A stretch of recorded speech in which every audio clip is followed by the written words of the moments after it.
Hallelujah, hallelujah, hallelujah. Ezekiel 20:11-13 वचन.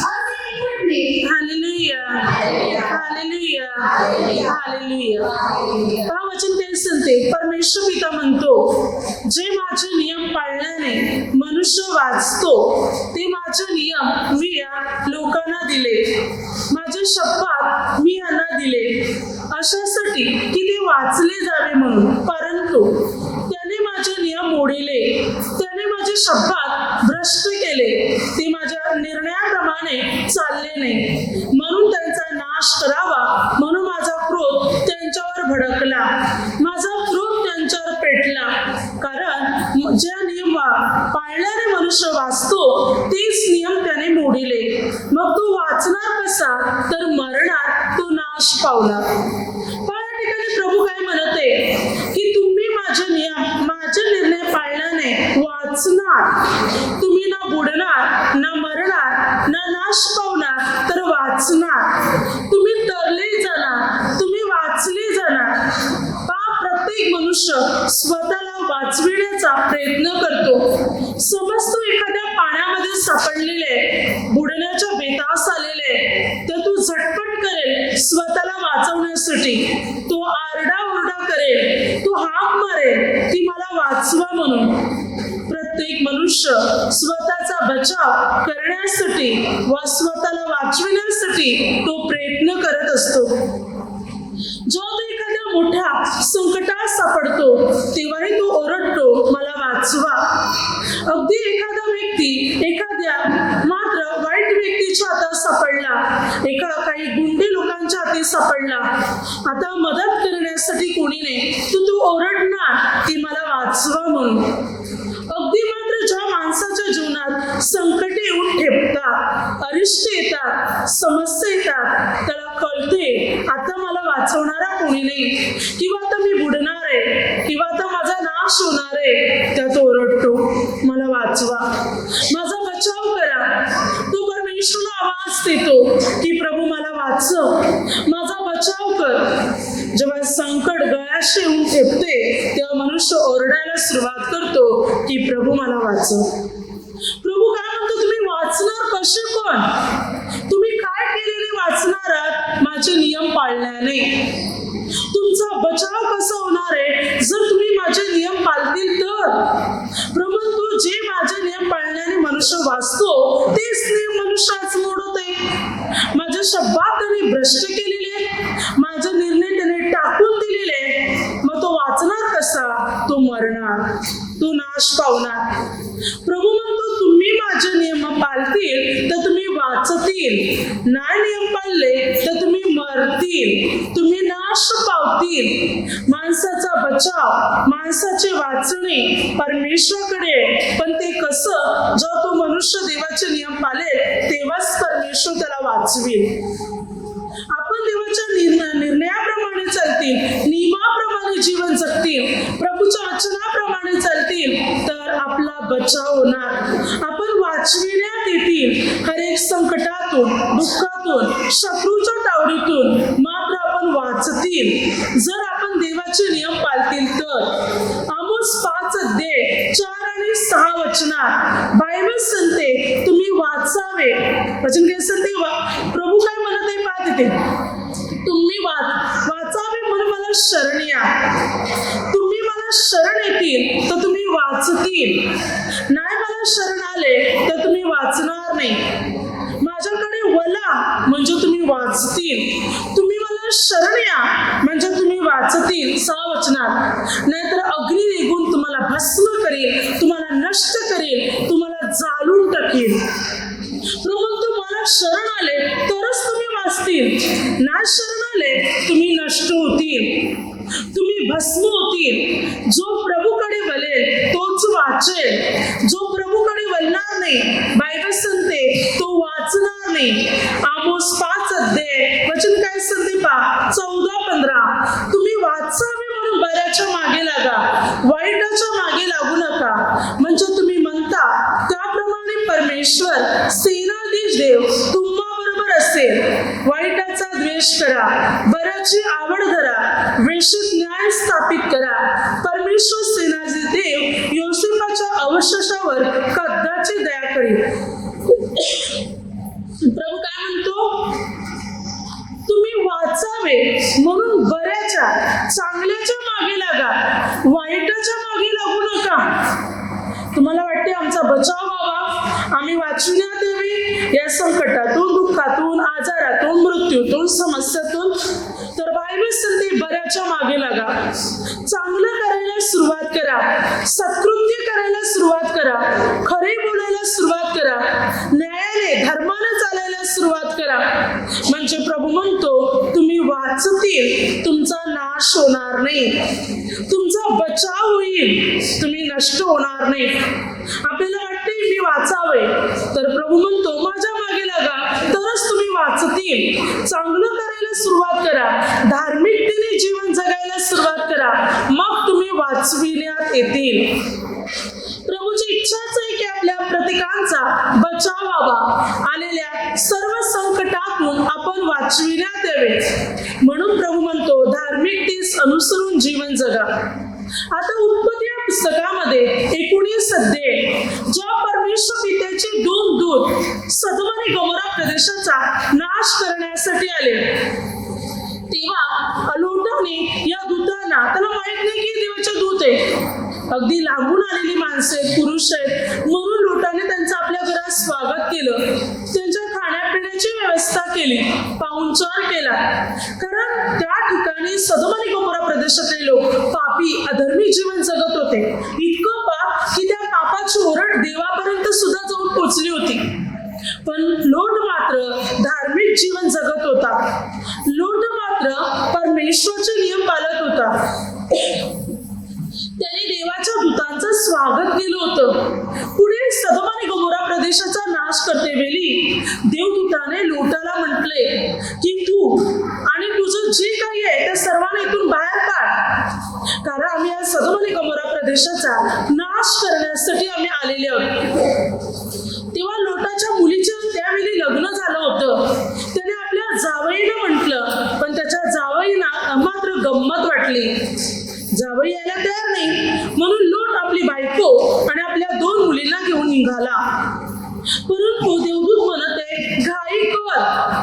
तेव्हा लोट म्हणत आहे, वचन काय सांगते 19 अध्यायामध्ये 19 वचनात लोट म्हणत आहे की मात्र तू की प्रभू तू माझा जीव वाचविलेला आहे, तर आता आम्हाला जास्त पळवत नाही, आम्ही जास्त दूर जाऊ शकत नाही, तर हे लहानसं सोर म्हणजे जे लहानसं नगर आहे त्या नगरात आम्हाला जाण्याची आज्ञा कर, त्या नगराचा नाश करू नकोस.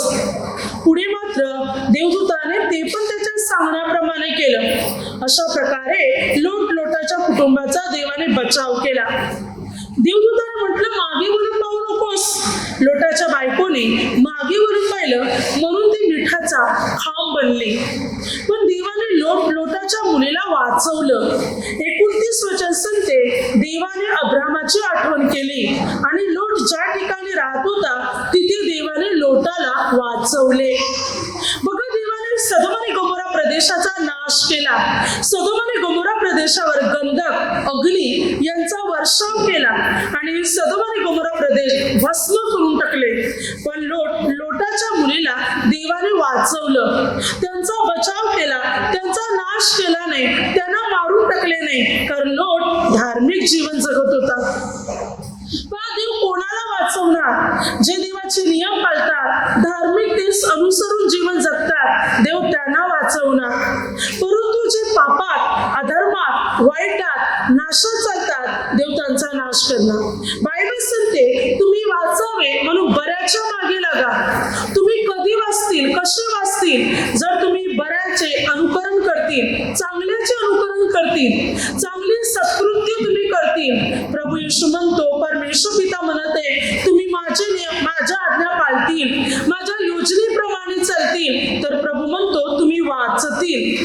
तुम्ही नाश पावणार नाही, तुम्ही नष्ट होणार नाही, तर तुम्ही वाचविण्यात येतील. आपला बचाव कशाने होईल? आपण कशाने वाचणार? तर परमेश्वराचे नियम पाळल्याने, प्रभूच्या आज्ञा पाळल्याने आपण वाचणार. आपला नाश होणार नाही, तर आपला बचाव होणार. कारण परमेश्वर आपल्या जोडीला, आपल्या बरोबर असणार, हर एक संकटातून आपला बचाव करायला. यशकेल्या पुस्तकामध्ये 33 अध्याय 19 वचनात, तथापि दुर्जन आपले दुराचरण सोडून नीतीने व न्यायाने वागला तर त्यामुळे तो वाचेल.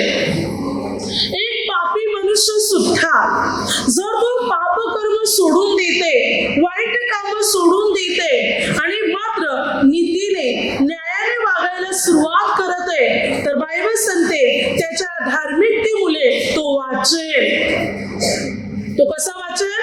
जर त्याने वाईट गोष्टी सोडून दिल्या, वाईट संगती सोडून दिले, किंवा पाप करणे, नशा करणे, दारू पिणे, या वाईट गोष्टी त्यांनी सोडून दिल्या, किंवा आपण निंदा करणे, भांडण करणे, चुकीची कामे करणे, हे सर्व सोडून दिले, तर प्रभू म्हणतो तुम्ही वाईट गोष्टी सोडून चांगल्या गोष्टी करतील, तर चांगल्या गोष्टीद्वारे तुम्ही वाचतील.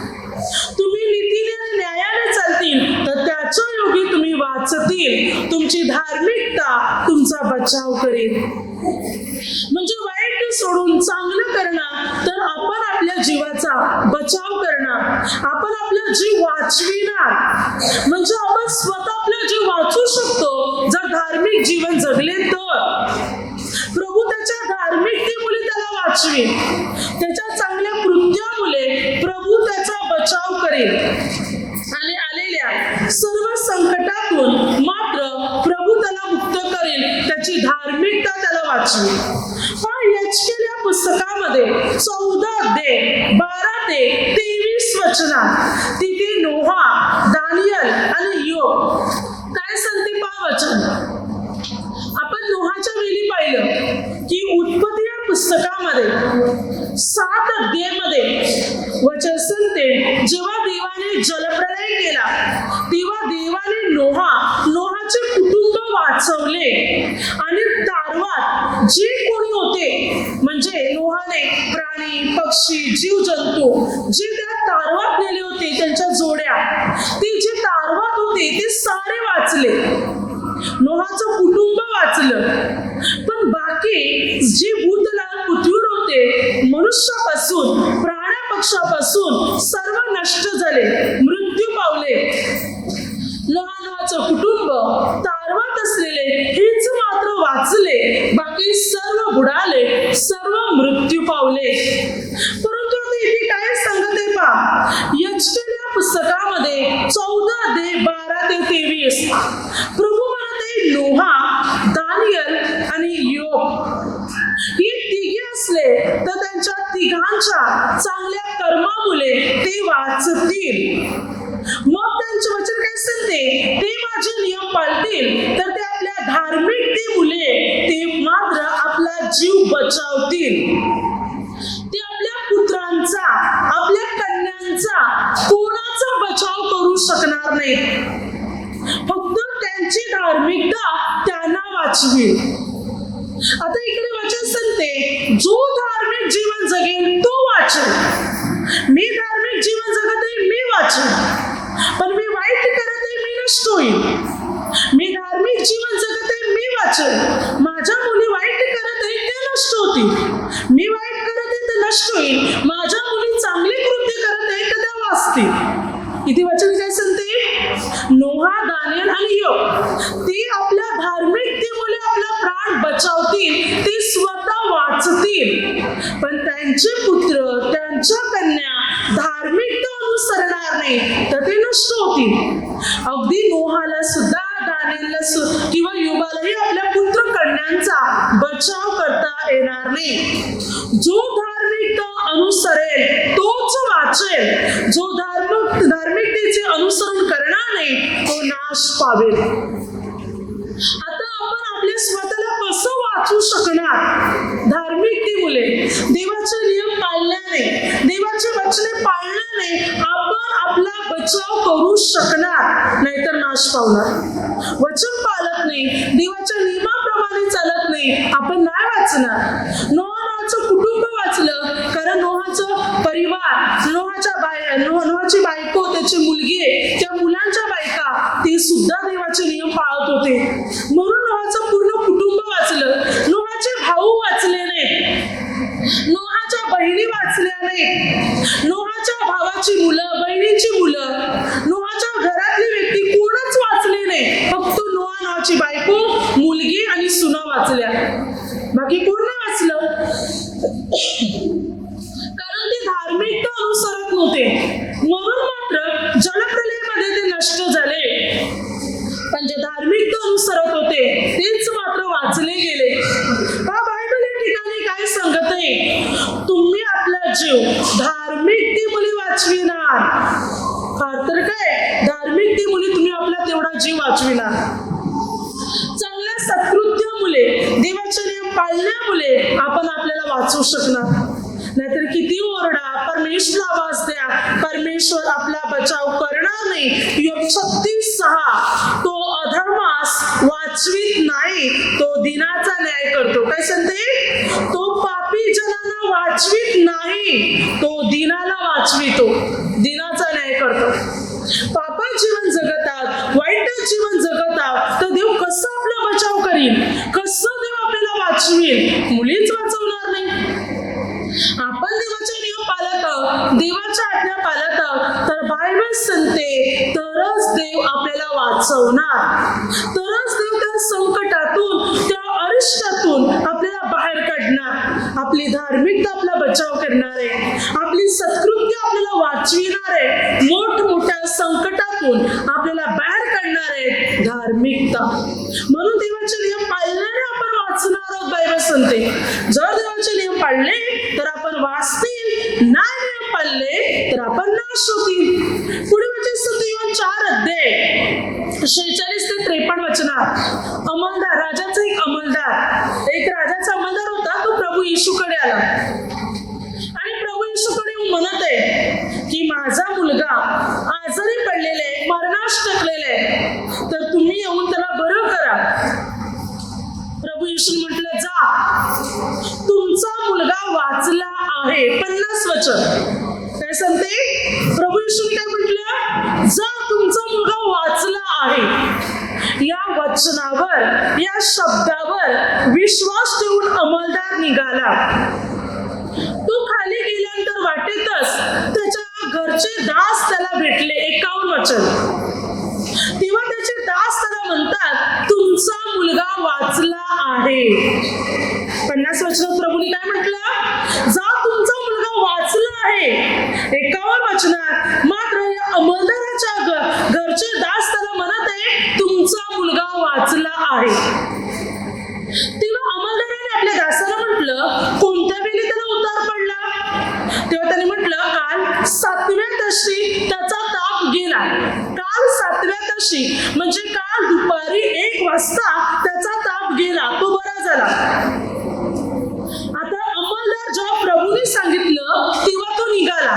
तेव्हा त्याला कळाले की ज्या वेळेला प्रभूने म्हटले तुमचा मुलगा वाचलाय, त्याच वेळेला, त्याच तासाला माझा मुलगा बरा झाला. आता अंमलदार आपल्या घरी पोहोचला पण नाही. त्याचं घर इतकं लांब होतं बघा. काल म्हणजे 1 दिवस अगोदर तो प्रभूला भेटला, प्रभूशी बोलला, त्याच वेळेला त्याचा मुलगा बरा झाला, पण आता तो घरी पण पोहोचला नाही. ज्या वेळेला प्रभूने म्हटलं तेव्हा तो घरी निघाला.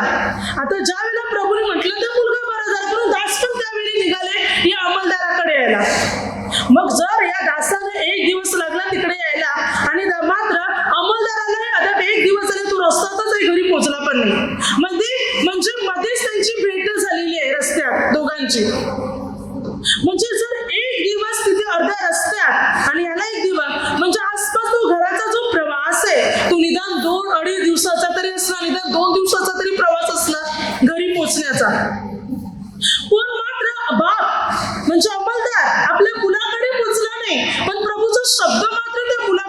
पोहोचला, ताबडतोब मुलगा वाचला, ताबडतोब तो मुलगा बरा झाला. जो मरणास टेकला होता तो वाचला, त्याचा ताप निघून गेला, कारण बापाने विश्वास ठेवला. प्रभूने म्हटलं जा, वाचलंय, ताबडतोब वाचला. जेव्हा मनुष्य प्रभूकडे येतो ना, प्रभू त्याला वाचवतो. बापाने विनंती केली, मुलगा वाचला. मरणार होता, प्रभूने वाचवलं, कारण बापाने विश्वास ठेवला. पुढे या बापाने म्हणजे मनुष्याने आपल्या घराने प्रभूवर विश्वास ठेवला, कारण त्याचा मुलगा वाचला. जो प्रभूच्या शब्दावर विश्वास ठेवतो तो वाचेल, त्याचं घराणं वाचेल, त्याचं कुटुंब वाचेल. जर आपण विश्वास ठेवला तर, प्रभूच्या वचनाप्रमाणे केलं तर, प्रभूच्या शब्दावर विश्वास ठेवला तर वाचणार, नाश पावणार नाही तर वाचणार. प्रभू आपल्याला वाचवतो, पण त्यासाठी आपला विश्वास पाहिजे. आपण देवाचे नियम पण पाळले पाहिजे, देवाच्या आज्ञा पण पाळल्या पाहिजे, म्हणजे प्रभू आपल्याला वाचवणार. येणाऱ्या संकटापासून प्रभू आपला बचाव करणार, येणाऱ्या अडथळ्यापासून प्रभू आपल्याला वाचवणार. पुढे वचन काय सांगते, यजकेल या पुस्तकामध्ये 18 अध्याय 21 ते 22, तथापि दुष्टाने आपण केलेल्या सर्व पापापासून परावृत्त होऊन माझे सर्व नियम पाळले, तू नीतीने व धर्माने वागला तर तू खात्रीने वाचेल, मरावायचा नाही. त्याने केलेले कोणतेही अपराध त्याच्या हिशोबी धरले जाणार नाही. त्याने केलेल्या धार्मिकतेमुळे तो वाचेल. काय म्हणतो प्रभू, दुष्टाने आपण केलेल्या पापापासून जर तो परावृत्त झाला, आपली पाप कर्म त्याने सोडून दिली आणि तो परमेश्वराकडे वळाला आणि धार्मिक जीवन जगू लागला, तर बायबल सांगते तो वाचेल, तो मरावायचा नाही. अगोदर त्याने अपराध केले, देव ते अपराध त्याच्या जमेस धरणार नाही, कारण आता त्याने अपराध सोडून दिल्यात आणि तो धार्मिकता अनुसरत आहे, धार्मिकतेप्रमाणे जीवन जगत आहे आणि त्यामुळे तो वाचेल, मरावायचं नाही. आता या ठिकाणी प्रभू म्हणतो, तुम्ही जर धार्मिकता अनुसरत असाल, अगोदर तुम्ही पाप कर्म केल्यात पण आता ते सोडून दिल्यात, कबूल करून सोडून दिलेले आहेत, आता तुम्ही धार्मिक जीवन जगतात, तर प्रभू म्हणतो तुम्ही वाचणार, तुम्ही मरणार नाही किंवा तुम्ही नाश पावणार नाही, तुम्ही वाचणार. जर आपण परमेश्वराच्या मार्गात चालत आहोत, धार्मिकतेप्रमाणे जीवन जगत आहोत, तर प्रभू म्हणतो तुम्ही वाचणार, तुम्ही मरणार नाही, तुम्ही नाश पावणार नाही, तुम्ही वाचणारच. आपला बचाव करणारा परमेश्वर आहे, आपल्याला वाचवणारा परमेश्वर आहे, आपल्या संकटातून, दुःखातून आणि निराशेतून आपल्याला मुक्त करणारा परमेश्वर आहे. तो आपला बचाव करतो, तो आपल्याला वाचवितो, येणाऱ्या सर्व संकटापासून तो आपल्याला मुक्त करीतो. परमेश्वर आपला बचाव करणारा परमेश्वर आहे आणि खरोखर जर आपण प्रभूमध्ये चालत आहोत तर प्रभू आपल्याला वाचवणार, सर्व संकटातून आपल्याला मुक्त करणार. पुढे यजकेल 18 अध्याय 27 ते 28, दुर्जन आपण केलेल्या दुष्टाईपासून परावृत्त होऊन नीतीने व धार्मिकतेने वागेल तर तो आपला जीव वाचवील, तो आपण केलेली सर्व पातके लक्षात आणून वळेल व तो खात्रीने वाचेल, मरावायचा नाही. काय सांगते, दुर्जन आपलं पाप सोडून देईल, दुष्टाई सोडून देईल, नीतीने धार्मिकतेने वागेल तर तो आपला जीव वाचवील. आपली पापे लक्षात आणून तो देवाकडे खरोखर मनापासून वळेल तर तो खात्रीने वाचेल, मरणार नाही. म्हणजे जर आपण आठवण करणार, हा मी या चुका केल्या, हा मी पापे केल्या आणि कबूल करून सोडून देणार आणि परमेश्वराकडे वळणार, तर बायबल सांगते आपण वाचणार, आपला नाश होणार नाही, आपला बचाव होणार.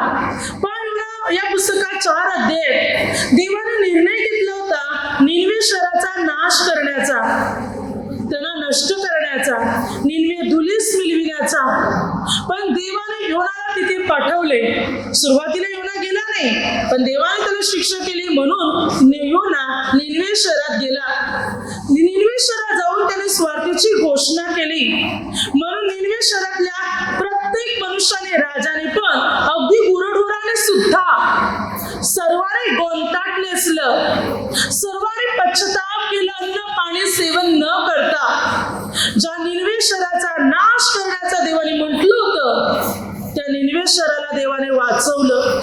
1,20,000हून अधिक लोक होते आणि पुष्कळ गुरढोरे, षड्रे मेंढरे होती. या सर्वांना देवाने वाचवलं.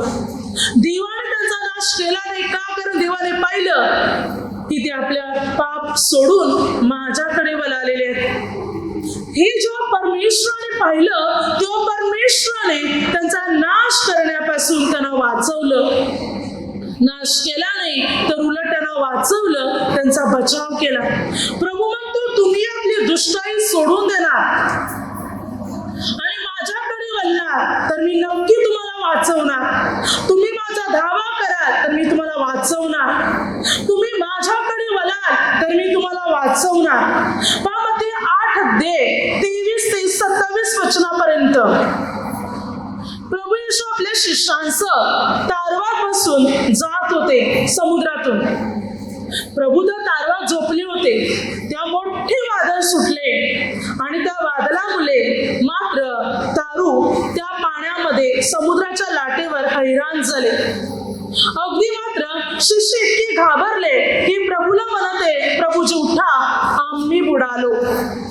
आम्हाला प्रभूजी वाचवा, आम्ही बुडालो. प्रभूला हाक मारत की आता आम्ही बुडणार म्हणून.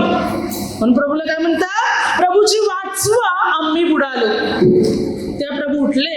प्रभूने वारा आणि समुद्र शांत केले आणि प्रभूने म्हटलं तुम्ही इतके भित्री कसे? विश्वास कुठे गेला तुमचा? आता प्रभू त्यांच्या जोडीला होते की नाही? प्रभू येशू त्यांच्या जोडीला होते तरी भीती, संशय बाळगला की आता आम्ही बुडणार. म्हणून प्रभूला आवाज देते, प्रभूजी वाचवा. वाचवले की नाही प्रभूने? ताबडतोब प्रभू उठले आणि एका क्षणात वाऱ्याला आणि समुद्राला धमकावलं आणि अगदी सर्व निवांत झालं. प्रभू आपल्या शिष्याने तिकडे वाचवत आहे. जेव्हा पण प्रभूला आवाज देणार तो आपल्याला वाचवणार. मत्ती 14:22-33 जेव्हा प्रभू पाण्यावरून चालत येत होते त्याही वेळेला प्रभू शिष्य तारवात बसून निघाले होते. परंतु वारा तोंडचा असल्या कारणाने मात्र शिष्य किनाऱ्यावर अजूनही पोहोचले नव्हते. प्रभू रात्रीच्या वेळी पाण्यावरून चालत येत होते 4थ्या प्रहरी.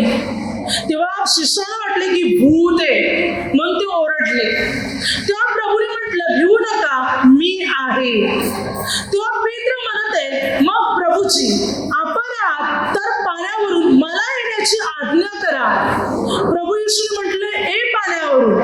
तेव्हा पेत्र पाण्यावर चालू लागला, पण वारा पाहून तो भ्याला, घाबरला आणि पाण्यात बुडू लागला.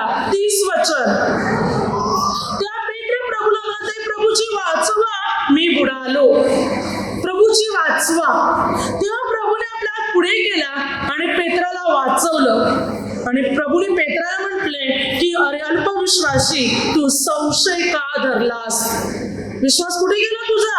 अगोदर चालत होता ना पाण्यावरून, मग आता पण पुढे चालला असता.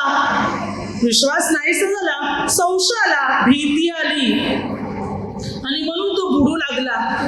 प्रभूजी वाचवा. प्रभूला आवाज दिला म्हणून प्रभू त्याला वाचवले. आपल्याला वाचवणारा प्रभू आहे. आपलं लक्ष इकडे तिकडे जाणार, प्रभू पासून हटणार तर नक्की बुडणार. पण आपलं लक्ष प्रभूकडे असणार, आपण बुडणार नाही, आपण नाश पावणार नाही. आपल्याला सांभाळण्यासाठी प्रभू आपल्या बरोबर असणार. म्हणून नेहमी आपलं लक्ष प्रभूकडे ठेवा. जो आपल्याला वाचविणारा प्रभू आहे. हर एक संकटातून आपला बचाव करणारा प्रभू आहे. तो आपला बचाव करतो, आपल्याला वाचवतो. येणाऱ्या अरिष्टापासून, येणाऱ्या संकटापासून तो आपल्याला सुरक्षित ठेवतो आणि कोणत्याही प्रकारची इजा परमेश्वर आपल्याला होऊ देत नाही. याचकेल्या पुस्तकामध्ये 20 अध्याय 21 वचनात तरी पण ते वंशजे माझ्याबरोबर फितुरी झाले. जे पाल्याने मनुष्य वाचतो त्या माझ्या नियमाप्रमाणे ते चालले नाही. ते माझे निर्णय त्याने टाकून दिले, माझे शब्दात त्यांनी भ्रष्ट केले. केले तेव्हा रानात त्याचवर आपल्या क्रोधाची वृष्टी करून त्याचवर माझा कोप पूर्ण करावा असे मी म्हटले. प्रभू काय म्हणतो? जे निर्णय पाळल्याने मनुष्य वाचतो तेच निर्णय त्याने मोडिले, माझ्या शब्दात भ्रष्ट केले म्हणून त्याचा नाश करावा असे मी म्हटले. जे निर्णय पाळणारे मनुष्य वाचतो तेच निर्णय आज मनुष्य मोडते. देवाच्या वचनाप्रमाणे चालत नाही. मग आज मनुष्य संकटात आहे, दुःखात आहे, निराशात आहे, समस्यात आहे. का? अनेक प्रकारच्या अडचणीमध्ये मनुष्य सापडलेले आहे. शांती नाही माणसाच्या मनात, अशांती पसरलेली आहे.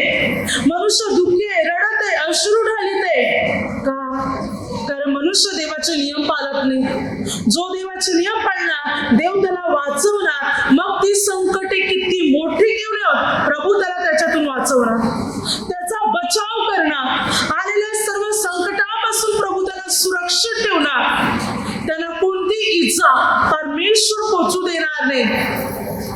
आपण जर खरोखर देवाचे नियम पाळतो, आज्ञा पाळतो, देव आपल्याला वाचवणार, परमेश्वर आपल्याला वाचवणार. दानिएल या पुस्तकामध्ये 6 अध्यायामध्ये ज्या प्रांताधिकारी आणि अध्यक्ष यांनी दानिएल विरुद्ध कट रचला की मात्र दानिएल विरुद्ध त्याने चूक शोधण्याचा प्रयत्न केला, परंतु कोणाला सुद्धा दानिएल मध्ये चूक आढळली नाही. म्हणून त्याने विचार केला याच्या देवासंबंधाने काहीतरी चूक काढू. दानिएल तर न चुकता प्रार्थना करणार होता. या प्रांताधिकाऱ्यांना अध्यक्षांना माहिती होतं की दानिएल प्रार्थना करतो, प्रार्थना करत सोडत नाही, म्हणून असंच आपण एक नियम काढू. त्याने जाऊन राजाला म्हटलं, महाराज 30 दिवस पर्यंत तुमच्याशिवाय कोणी देवाची मनुष्याची प्रार्थना करू नये, पूजा करू नये. जो करेल त्याला सिंहाच्या गुहेत टाकावे. पाहू आपण की तुमचे नियम सर्व लोक पाळतात की नाही. राजाला कल्पना नव्हती की या लोकांना दानिएल विरुद्ध कट रचलाय. दानिएल ही गोष्ट आहे असली, राजाला ही गोष्ट आवडली आणि राजाने त्या द्वारीवर सही केली. ही द्वारी सर्व ठिकाणी फिरविण्यात आली. ही गोष्ट दानिएलच्या कानावर आली, पण तरी दानिएलने प्रार्थना करायचं सोडलं नाही. तो दिवसातून 3 वेळा गुडघे टेकून प्रार्थना करायचा. आणि मात्र दानिएलने प्रार्थना करण्याचं चालूच ठेवले, मात्र प्रार्थना करणे त्याने सोडिले नाही. हालेलुया. त्यानंतर दानिएलला प्रार्थना करताना पकडण्यात आले आणि म्हणून दानिएलला सिंहाच्या गुहेत टाकले. ज्या सिंहाच्या गुहेत दानिएलला टाकलेले होते त्या सिंहांची तोंडे प्रभूच्या दूताने बांधून ठेवली. कोणताही सिंह दानिएलला खाऊ शकला नाही. त्या रात्री राजाची झोप उडाली. राजा सकाळी पहाटे उठून त्या गुहेजवळ गेला आणि राजा दानिएलला म्हणतो, ज्या परमेश्वराची तू नित्य सेवा करतो त्या परमेश्वराने तुझा जीव वाचवला आहे का? तेव्हा दानिएल आवाज देतो, होय महाराज, ना मी आपला काही अपराध केला, ना मी परमेश्वराचा काही अपराध केला. देवाने आपल्या दिव्य दूताला पाठवून सिंहाची तोंडे बंद केलेली आहे. तेव्हा राजाला फार आनंद झाला. राजाने म्हटले की दानिएलला बाहेर काढा. दानिएलला बाहेर काढलं. त्या दानिएलला कोणती इजा पोचली नव्हती. आता ज्या लोकांनी दानिएल विरुद्ध कारस्थान रचलं होतं त्यांना पकडलं. त्यांच्या मुलाबाळांना, बायका, मुलं जे काही होतं सर्वांना त्या सिंहाच्या गुहेत टाकलं. सिंहाने अगदी मात्र त्या गुहेच्या तोंडाशीच असताना त्या सर्वांना खाऊन टाकलं आणि त्यांच्या हाडाचा चुराडा केला. या सर्वांना मारून टाकलं, खाऊन टाकलं, पण सिंहाने दानिएलला काही केलं नाही. दानिएलचा जीव का वाचला? कारण दानिएल देवाचे नियम पाळत होता.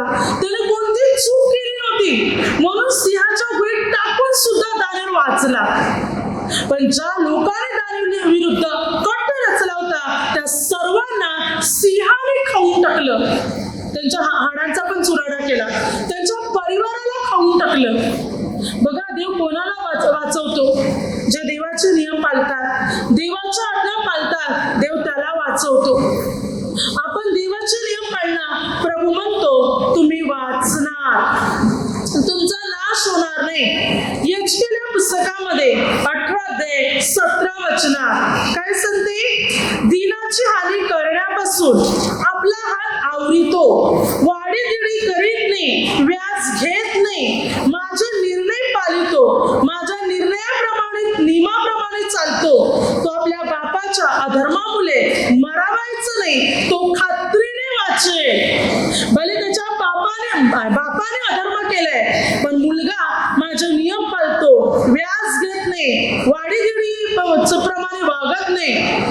न्यायाने चालतो, दीन गरीब लोकांची काळजी घेतो, असा मुलगा वाचेल. त्याच्या बापाच्या पापामुळे तो मरणार नाही.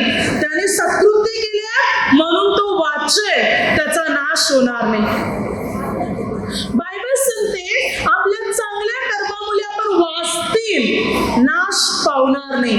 आपली कर्म आपल्याला वाचवणार, आपली सत्कृत्य आपल्याला वाचवणार. जर आपण देवाचे नियम पाळत आहोत, आज्ञा पाळत आहोत, तर बायबल सांगते की आपला बचाव होणार.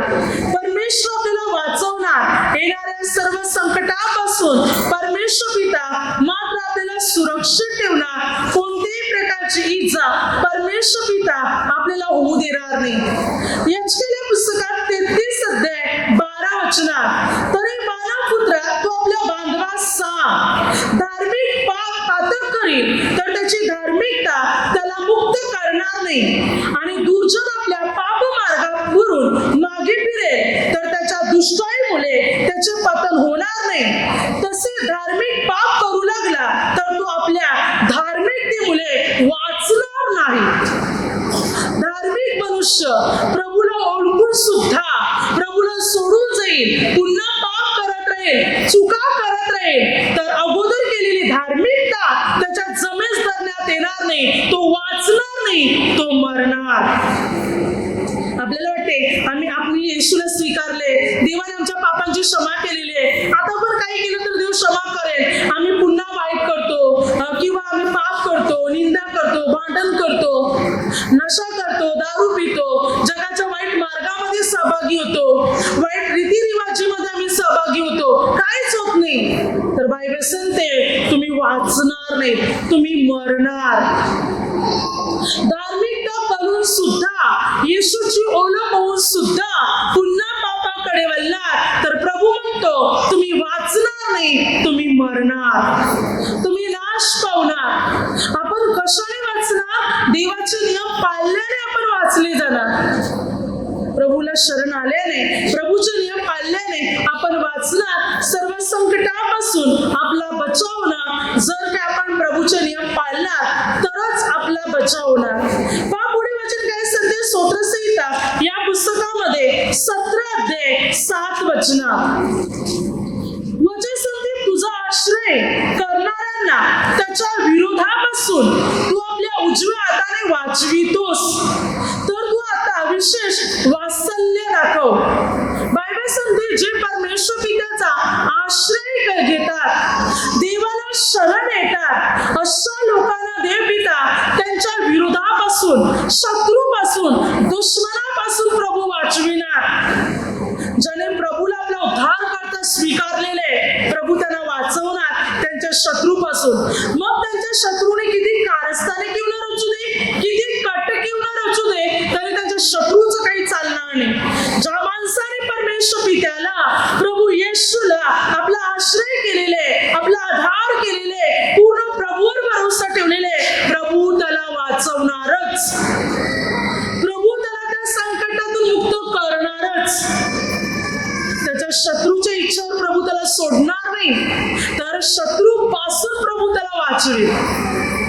कोणते अरिष्ट प्रभू त्याच्यावर येऊ देणार नाही. प्रभू त्याचा बचाव करेल, प्रभू त्याला वाचवेल. आपल्याला वाचवणारा परमेश्वर, सर्व संकटापासून सोडविणारा मात्र परमेश्वर आहे. तो आपल्या बरोबर आहे आणि हरेक संकटापासून तो आपला बचाव करेल. हरेक समस्यातून मात्र तो आपल्याला सोडवेल. असा आहे तो आपला परमेश्वर. पुढे वचन सांगते स्तोत्रसंहितामध्ये 33 अध्याय 18 ते 19 वचनात, पहा जे परमेश्वराचे भय धरितात व त्याच्या दयेची अपेक्षा करतात त्यांचा जीव मृत्यूपासून सोडवावा व दुष्काळात त्यांचा प्राण वाचवावा म्हणून त्यांच्यावर त्याची नजर असते. जे प्रभूचे भय धरतात आणि वचन सांगते प्रभूच्या दयेची अपेक्षा करतात, दुष्काळात, मृत्यूमध्ये देव त्यांचा प्राण वाचवणार. देव त्यांचे प्राण वाचवणार, त्यांचा नाश करणार नाही. दुष्काळ आला तरी देव त्यांना खायला प्यायला पुरवणार, त्यांचा जीव वाचवणार परमेश्वर. त्यांच्या जीवाचे रक्षण करणार परमेश्वर त्यांचा बचाव करणार, त्यांचा नाश होऊ देणार नाही. आपण संपूर्ण बायबलमध्ये पाहतो की प्रभू कशा प्रकारे आपल्या लोकांना वाचवत होता. मग दुष्काळ येऊ, संकट येऊ, शत्रूची धाड येऊ, तरी देवाने आपल्या लोकांना वाचवलं, त्यांचा नाश होऊ दिला नाही. निर्गम 14-15 अध्याय, देवाने आपल्या मिस्री लोकांना तांबड्या समुद्रातून बाहेर काढलं, त्यांना वाचवलं. पण मिस्री सेना तांबड्या समुद्रात गडपत झाली, मरण पावली. देव नेहमी आपल्या लोकांना वाचवतो, देव नेहमी आपल्या लोकांचा बचाव करतो, त्यांचा नाश करत नाही. म्हणून बायबल सांगते की जे देवावर भरोसा ठेवतात, देवाचं बळ बाळगतात, देवाच्या दयेची अपेक्षा करतात, दुष्काळात देव त्यांच्या जीवाचा प्राण म्हणजे त्यांचे जीव वाचवतो. मरणापासूनही देव त्यांचे प्राण वाचवतो. म्हणून देवाची नजर त्यांच्यावर असते, देवाची दृष्टी त्यांच्यावर असते, त्यांचे प्राण वाचवण्यासाठी. सतत देवाचं लक्ष आपल्याकडे लागलेलं आहे, आपल्याला काही इजा पोचू नये म्हणून, आपले प्राण वाचविण्यात यावे म्हणून प्रभूची दृष्टी आपल्या प्रत्येकावर आहे. आपले प्राण वाचवण्यासाठी प्रभू त्याची दृष्टी आपल्यावर ठेवितो. पुढे बायबल काय सांगते, इयोब या पुस्तकामध्ये 5 अध्यायामध्ये 15 वचनामध्ये, तो दिनास बलवानाच्या मुखरूपी तलवारीपासून त्याच्या हातून वाचवितो. जे दीन आहे, गरीब आहे, नम्र आहे, अशा लोकांना प्रभू त्यांच्या शत्रूच्या तलवारीपासून वाचवितो. शत्रूची तलवार पण प्रभू आपल्या लोकांवर चालू देत नाही, त्यांचा बचाव करतो, त्यांना प्रभू वाचवतो. जेव्हा 1 शमूएल 18 अध्याय, 1 शमूएल 19 अध्याय, ज्या शौलाने 2 प्रकारांना 3 वेळा तलवारीने दाविदाला भोसकण्याचा प्रयत्न केला, तेव्हा ती तलवार दाविदाला न लागता मात्र भिंतीमध्येच अडकून राहिली आणि दावीद मात्र निष्ठून निघाला. दाविदाला काहीच झालं नाही, देवाने दाविदाला वाचवले. शोलामध्ये त्यावेळी दुरात्मा आला होता, दुरात्म्याच्या शक्तीने शोलाने दाविदाला मारण्याचा प्रयत्न केला त्या तलवारीच्या द्वारे, पण देवाने त्या तलवारीपासून दाविदाला वाचवलं. बायबल सांगते प्रभू दीन जनांना, गरीब नम्र लीन लोकांना त्यांच्या शत्रूच्या तलवारीपासून वाचवितो. आपण परमेश्वरामध्ये जीवन जगत आहोत तर आपल्याला वाचवणारा परमेश्वर आहे, संकटातून सोडविणारा परमेश्वर आहे, आपला बचाव करणारा परमेश्वर आहे. पण त्यासाठी आपण देवाचे नियम पाळले पाहिजे. काय म्हणतो प्रभू, तुम्ही माझे नियम पाळले तर तुमचा बचाव होईल, तर तुम्ही वाचतील. माझे नियम पाळले नाही तर मी तुम्हाला वाचवणार नाही. धार्मिकता अनुसरणार, देवाचे नियम पाळणार, देवाच्या आज्ञा पाळणार, सत्कृत्यप्रमाणे जीवन जगणार तर बायबल सांगते आपण वाचणार. देवाला शरण येणार, देवाचा आश्रय घेणार तर आपण वाचणार. प्रभूवर पूर्ण भरोसा ठेवणार, प्रभूला वास देणार तर आपण वाचणार. म्हणजे प्रभू येशूद्वारे आपण वाचणार जर प्रभूचे नियम पाळले तर. म्हणून वचने पाळा, प्रार्थनेप्रमाणे जीवन जगा, देवाच्या आज्ञा पाळा, म्हणजे आपण वाचणार, आपण नाश होणार नाही तर आपला बचाव होणार. Hallelujah, hallelujah. आता मला शब्दाद्वारे जे काही चुकलं असेल त्याबद्दल मला क्षमा असावी. Hallelujah, hallelujah.